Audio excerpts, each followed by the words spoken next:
We can see that you have an issue perhaps with your foot. Can you elaborate on what's going on there?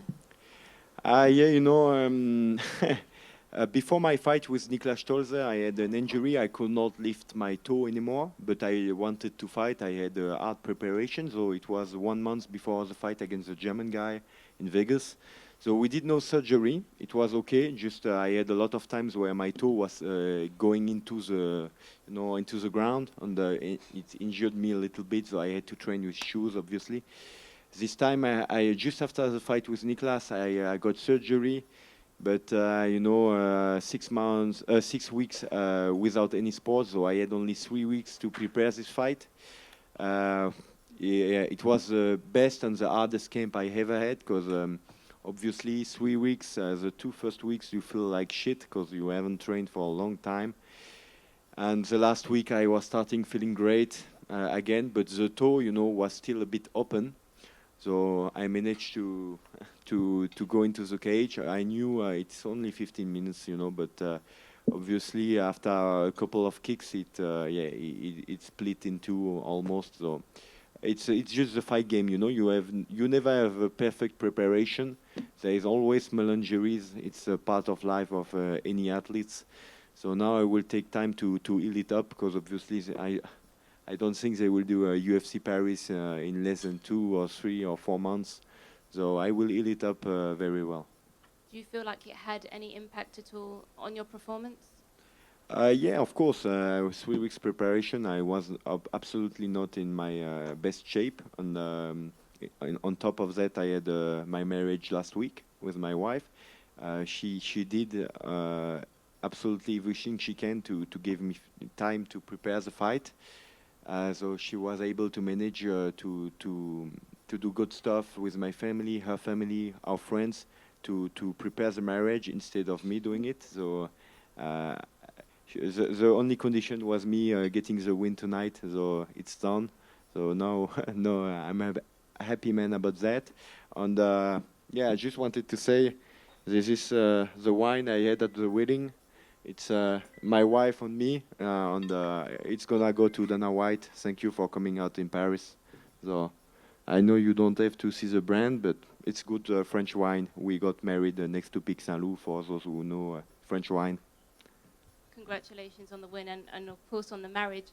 You did say beforehand that you were going to put the pressure on him tonight, and you did. Was there anything that surprised you at all? Did this kind of unravel how you imagined it to tonight? No, I knew he was gonna shoot if he feels me hitting hard. This is what happened. I wasn't there the first minute of the fight with the atmosphere. It was so big that I don't know. I was not there. But after the first takedown, I managed to wake up. It's the fight is right now. It's not tomorrow. So I waked up and then I did my stuff, pressure and on pressure on the ground, wrestling, striking. And when he started dancing a bit salsa, I just pushed the pace on the striking. If I see a weakness at somebody, I will exploit it. It's always the same with me. If the guy gives me his back, I'm gonna submit him. If he give me ground and pound, I'm gonna punch him. And yeah, ground and pound city with me. And then if on the striking department is dancing a bit salsa, then I'm gonna exploit it as well. And you were close to finishing him at the end of round one. What was the advice from your corner going into the second round? Take your time and exploit the weakness of. He doesn't like your punches, so just continue punching. We don't need another submission. We will score another submission later. And last one from me, of course, you were the first French fighter to make the walk tonight. How did that walk feel, experiencing the crowd? It felt great. It felt great. Like I said, it was so great that the first minute of the fight I wasn't there.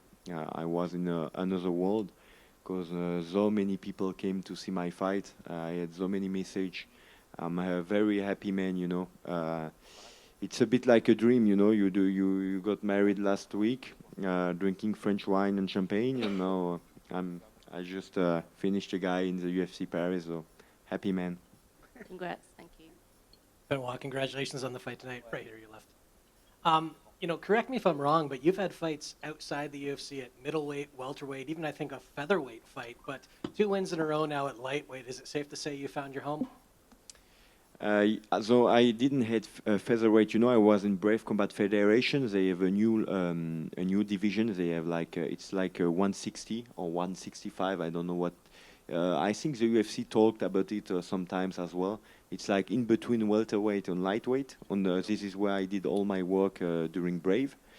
So and it was an easy weight cut. So I knew I wanted to enter the UFC as a lightweight, but because the lightweight roster is such big, and before UFC Paris, for a French guy entering the UFC, you have to be an absolute beast.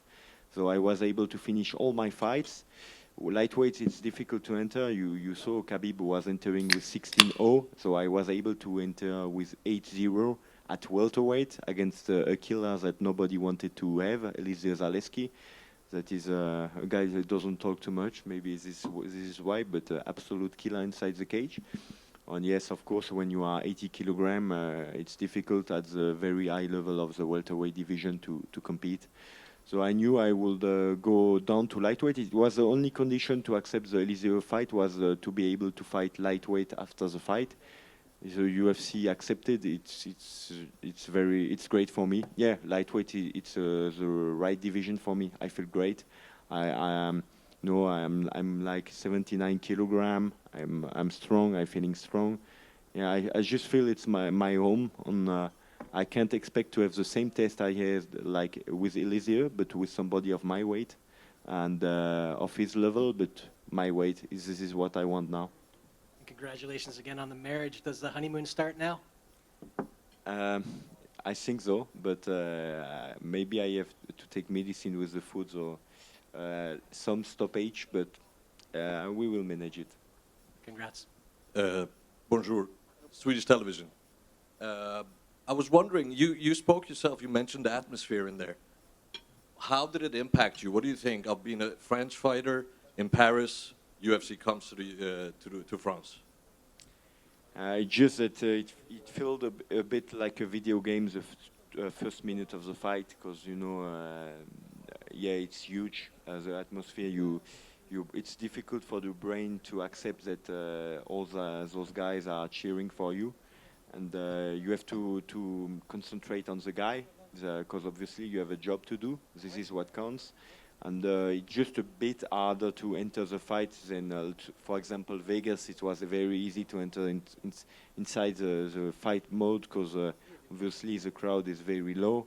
It's a small arena, so a lot easier to enter. But man, it's just a lot better to have a crowd like this, because when you are in fight mode with such a crowd, every time you strike, you feel it. It's like it's just crazy. You feel that people are there for you. Yeah, and my last question: the UFC coming to France? If we look at it at a bigger perspective, what does it mean for French martial arts, and obviously mainly French MMA? Like I said, the biggest jewelry of the world in the MMA world is obviously the UFC, #1 organization. Everybody, in France, I can remember 2 or 3 years ago, people were asking, "Oh, you are doing UFC?" Like UFC is a sport. No, UFC is the biggest organization in the world. It's like you are doing Champions League. No, I'm doing soccer. It's not the same, But people were confusing the both, MMA and UFC. No, UFC is the biggest organization of mixed martial art, and people have been waiting for it such a long time. It was political, a lot of issues with the UFC getting legalized. I won't talk about it because it's a big subject, but yeah, we are so much happy to be here and to be part of the adventure. And yeah, first French guy to finish an opponent inside the French cage of Paris. I cannot feel any better. Thank you. Congrats yet again. Thank you. Benoit, congratulations. Those spinning back elbows were really remarkable in the opening round. Talk us through those shots. You know, my coach has been coaching Anderson Silva for 5 years, Dan Anderson for 5 years at Team Quest. So he's coming out of the striking departure, a guy of Muay Thai. He almost broke Muay Thai in Brazil. Daniel Warin, very well known in the high-level striking coach out there in the world. It's really striking, adapted for MMA. And he is adapting the technique he is bringing me are adapted to my style, you know, my pressure style. And we worked on that because the opponent was open, and I knew when I started to hit him hard, he would come like crazy at me. So we worked on stuff like that to don't waste time to go too much around the cage and just make him pay anything. And considering the crowd's reaction to your victory, do you believe that the UFC will return to Paris anytime soon? I can say yes, I think they will. Yeah, I don't see any other option for them. They have to come back and back and back, like they do in London. You know, if they come every year, it's a fight for me every year. It's a fight for the French guys every year. We have a lot of good guys. You can see a guy like Fares that has evolved a lot. You know, he came very young into the game, so. We are not only strikers, we are starting to get complete. You have complete mixed martial artists in France now. And I think we will see more mixed martial artists coming out of France. Merci et congratulations. Oui. Bonsoir Benoît. Félicitations pour ta victoire. Ça fait 3 performances majuscules à l'UFC déjà, dont 2 victoires. Après ça, est-ce que tu as un nom d'adversaire en tête ou tu continues à prendre n'importe qui? Alors, tant que tu n'es pas un grand nom à l'UFC, c'est difficile de donner un nom exact. Comme je disais, mon coach il vient du Brésil. Je sais qu'il y a un UFC Brésil en janvier. Le temps de guérir mon orteil et d'être à fond, j'aimerais combattre à l'UFC Brésil. Et il y a beaucoup de top 15, top 20 à l'UFC qui sont brésiliens, parce que le sport vient de là-bas, il ne faut pas l'oublier. Je ne me rappelle plus du nom. Il y a un mec qui a perdu contre Gamrot il n'y a pas longtemps, qui était dans le top 15, qui vient d'en sortir, solide. Il y a pas mal de mecs solides. Il y a Rafael Dos Anjos, hein, bien sûr, ça serait un rêve pour moi. Hein. Pour moi, c'est un exemple, ce gars-là. Donc l'affronter, ça serait juste incroyable. Il était en train de gagner son combat contre Fiziev avant de perdre. Ça serait un super combat au Brésil. On m'a donné un tueur à gage brésilien dès le départ, pas dans ma catégorie de poids. Je pense que ces 2 victoires, je mérite d'avoir un tueur à gage pour me tester, mais dans ma caté. Et si cette fois je me fais bouer plutôt que me faire applaudir, comme ça on testera un petit peu la sensation inverse. Ça serait top. Merci. Benoît, à ta droite. Le mariage, la semaine, le cutting, est-ce que tu peux nous raconter un peu toutes les émotions que tu as traversées et comment tu as essayé et réussi à gérer ça? Il faut être capable de switcher de mode. Donc j'ai eu la chance d'avoir... quand je suis rentré au premier PIMA dans les forces spéciales françaises, j'étais un enfant. Je suis ressorti, j'étais un homme avec beaucoup d'expérience de vie. Et être capable d'apprécier les moments et de vivre le moment présent tout simplement, de ne pas se prendre la tête, de ne pas aller chercher les choses en avance, de vivre chaque moment présent comme tu le peux et d'essayer de planifier quand même les choses un minimum. Ça a été dur, j'ai plus cuté que d'habitude parce que j'ai profité un peu des fameux vins de la région de Montpellier. Ça a été un mariage avec vue sur le Pic Saint-Loup, donc c'était incroyable. Hein. C'était incroyable, ça a été énormément d'émotions. Pour moi, ça reste quand même plus important qu'aujourd'hui, même si je suis ici avec vous. Ma vie, je vais la faire avec ma femme et créer une famille, ça sera avec ma femme. Donc je suis vraiment heureux d'être devant vous aujourd'hui, mais la semaine dernière, j'avais encore plus d'émotions, c'était vraiment incroyable. Et voilà, donc le cutting a été par contre un peu plus dur, je l'ai payé un petit peu cash hier. Mais voilà, il fallait l'accepter, ça a été fait et je suis content de m'en être bien sorti. Et ta journée, petite boule au ventre avant d'arriver ou comment ça s'est passé? Qu'est-ce que tu ressentais? Non, pas du tout, plutôt robot. Plutôt robot, j'ai vécu ça vraiment avec... En fait, pour ça, je disais, la première minute, j'ai eu un petit peu du mal à rentrer dedans parce que j'ai l'impression un petit peu d'être dans un jeu vidéo. Hein. T'es un petit peu perdu, mais rapidement quand même, le corps il réagit. Hein, tu te prépares à ça pendant des mois. C'est quand même incroyable tout ce qu'il faut faire pour pouvoir avoir 2 mecs qui se tapent dans une cage. Il y a beaucoup de choses à faire quand même, mais c'est comme ça. Donc non, beaucoup de plaisir. Et on a vu beaucoup de jeunes dans les gradins. Qu'est-ce que tu leur dirais sur la suite pour le MMA en France et même aussi pour toi? Bah, je leur dirais d'essayer, de pratiquer intelligemment. Voilà, le MMA, c'est un sport qui est dur, suffisamment dur pour ne pas le pratiquer bêtement. Donc le pratiquer intelligemment et se faire plaisir, quoi. Parce que c'est un sport c'est dur, mais ça vaut le coup. Merci et félicitations. Merci. Bonjour Benoît. Félicitations pour cette belle victoire, première victoire française sur le sol français. J'aimerais que tu nous dises un peu qu'est-ce que tu as pensé, tes réactions quand tu es rentré dans la cage, les premières secondes que tu as eues. Bah, comme je disais, hein, la première minute, j'étais un petit peu ailleurs. J'étais un petit peu comme en mode robot, parce que justement, je me suis fait un petit peu manger le cerveau par l'événement. Parce que tu regardes, j'aime pas regarder à droite à gauche comme ça, mais là, ça gueulait tellement dans tous les sens que je me suis fait un petit peu absorber par la foule. Mais après, au bout d'une minute, je suis rentré dedans, quoi. Le premier takedown, je me suis dit, ah, normalement, je tombe pas. Donc, il y a un problème, bah, réveille-toi. Et voilà, après, ça a déroulé. Et comment tu t'es senti quand tu es arrivé dans la salle, avant d'entrer dans l'octogone, quand on a appelé ton nom et que le public a crié? Bah bien, très bien. Comme je te dis, j'étais concentré, j'étais dans mon combat. Mais malheureusement, je me suis un petit peu perdu dans les 20 derniers mètres avant la cage. Je pense que j'ai commencé à regarder un peu trop à droite à gauche. Mais non, sinon j'étais dans mon fight et j'ai apprécié. Hein. J'ai apprécié le moment, mais tu le vis intérieurement. Il faut pas. Si t'extériorises trop, tu peux un petit peu sortir de ton fight parce que toi, tu es concentré sur quand même ce que tu as à faire, c'est gagner le combat. Et du coup, tu as parlé d'une blessure. Est-ce que tu peux nous en parler? Je sais pas si j'en ai pas déjà parlé. Si, mais en anglais en fait. Ah ok, ben en fait j'ai eu une opération. Je me suis blessé en fait un mois avant le combat contre Niklas Stolze à Vegas. Donc j'ai perdu, on va dire, la mobilité de l'orteil gauche, du gros orteil gauche. Donc j'avais perdu pas mal d'appui. Donc ça se sentait au niveau des frappes. Et puis bon, du coup je me faisais des entorses à répétition du gros orteil. C'était un peu relou. J'ai forcé dessus, j'ai mis des chaussures de lutte, j'ai réussi à finir le camp de prépa. On a fait le combat en Allemagne. En serrant les dents. Et puis après, je me suis fait opérer. Malheureusement, entre l'opération et la reprise du sport, bah, ça n'a pas trop tenu. Bah, d'ailleurs, ça a un petit peu lâché aujourd'hui. Bon, après, je savais qu'il y avait 15 minutes à tenir. Donc, pour être là devant la foule française aujourd'hui, j'étais prêt à le faire. Et ça fait partie, comme je le disais, de la vie des athlètes.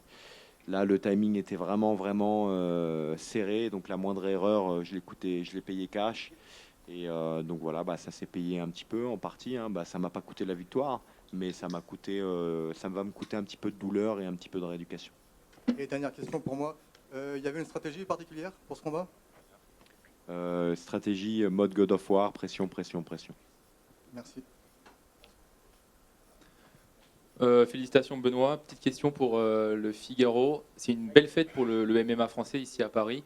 Est-ce que tu as pu t'entretenir avec tes autres collègues tricolores en amont de cet événement pour partager avec eux, ou vous êtes tous restés dans votre coin concentrés et focus? Bah, bien sûr, hein, on s'est tous plus ou moins félicités, entre guillemets, notamment Gomis qui signait son premier contrat à l'UFC. Bah, là, je vois qu'il y a Fares qui est arrivé, donc Fares, je le félicite pour sa victoire. Je suis content d'avoir ouvert le chemin des victoires aux Français. Donc là, 2 sur 2 pour le moment. Il va falloir faire 5 sur 5.